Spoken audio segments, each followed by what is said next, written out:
In March 1947, Earl Louis Mountbatten and his wife Edwina arrive in New Delhi. The great-grandson of Queen Victoria and second cousin to George VI, Mountbatten brings a regal presence to the drama of India's independence. As the last viceroy, he bears responsibility for India's fate. 2nd of April, 1947. I have now completed my first week in office.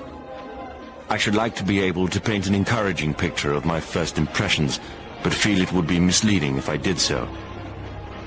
The scene here is one of unrelieved gloom. At this early stage, I can see little common ground on which to build any agreed solution for the future of India. The only conclusion I have been able to come to is that unless I act quickly, I may well find the real beginnings of a civil war on my hands.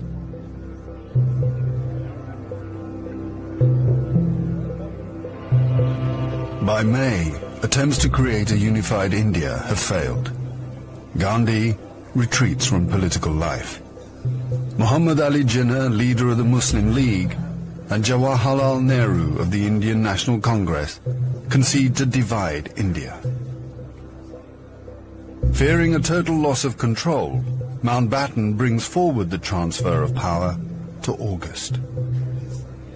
Two nations will be created by partition, a secular India and a new homeland for India's Muslims, Pakistan.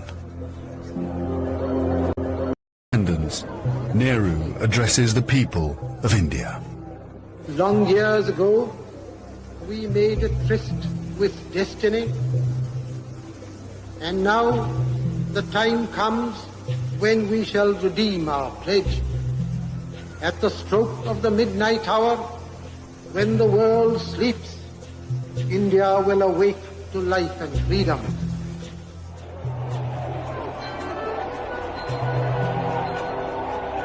The 15th of August, 1947. The British Empire in India has come to an end. The last viceroy, Louis Mountbatten.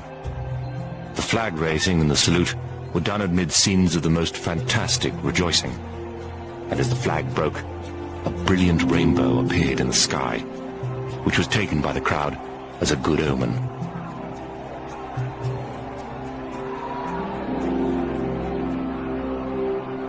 Qasim Muhammad. On the 15th of August came freedom. The freedom to burn, loot and murder. While Delhi and Karachi were celebrating, central Punjab was burning.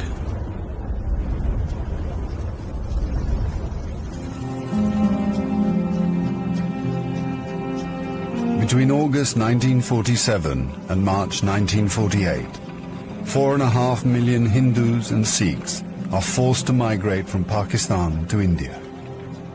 6 million Muslims must move in the opposite direction. Britons and Indians witness the bloodshed. Shahid Ahmed. It is a battleground. People have gone mad. Trains to Pakistan are being looted and occupants slaughtered. We all knew that carnage was in the offing. So did Mountbatten. The British Empire, which tried to build India over centuries, can never live down this great tragedy.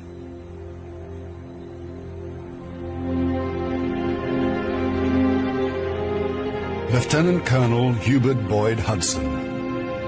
The sight from the air was awe-inspiring. In this chaos, millions of refugees were struggling to get to India or Pakistan. Thousands of others were doing their best to prevent them, murdering them by the hundred. But death is nothing. There are things more terrible than death.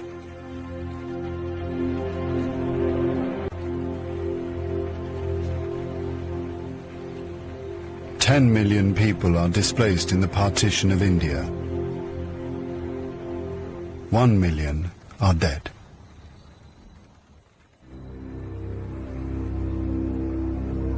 By the summer of 1948, most of the British have left. Hubert Boyd Hudson has been in India for 15 years. India is full of ghosts. Houses I have lived in, now inhabited by Indians, remind me of the days which will never come again. When the Viceroy